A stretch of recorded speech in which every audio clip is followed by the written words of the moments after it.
Hello everyone, आज हम solve करने जा रहे हैं क्लास 12 का मैथ चैप्टर 4.4 का क्वेश्चन नंबर फर्स्ट। तो हमें एक मैट्रिक्स दिया हुआ है और हमें कह रहे हैं कि हमें सखंड यानी कि अर्धव्यंत ज्ञात करना है। तो चलिए स्टार्ट करते हैं।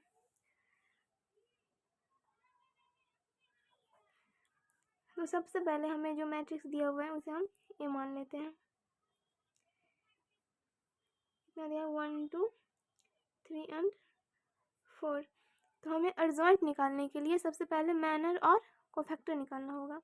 तो सबसे पहले हम क्या निकालेंगे? मैनर यानी कि उपसारणिक M11। तो M11 यानी कि A11 के लिए तो ये कितना आ जाएगा? 4।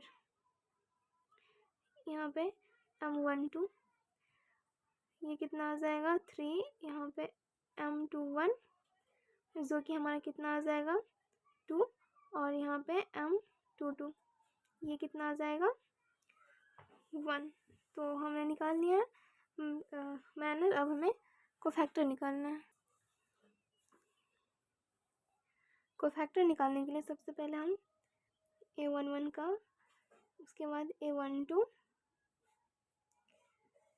A21 और A22। तो यहाँ पे आप दो तरीक़ों से इसे निकाल सकते हैं, जैसे कि मैंने आपको पहले भी बताया है।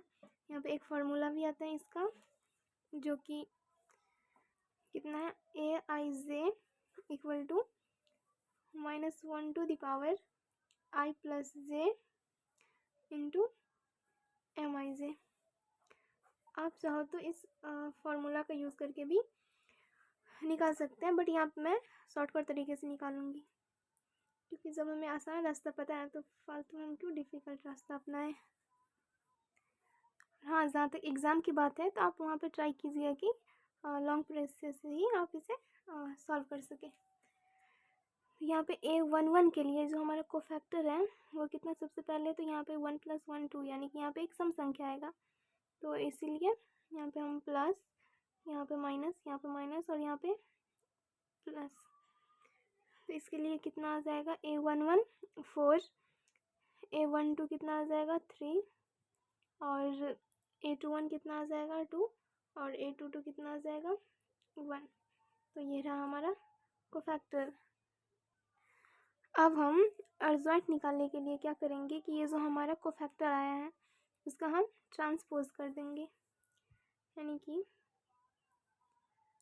अर्धव्यंत A इक्वल टू जो भी हमारा कोफैक्टर आया है, यानी कि A11 कितना है? 4, A12 कितना है? -3, A21 -2 और A22 1।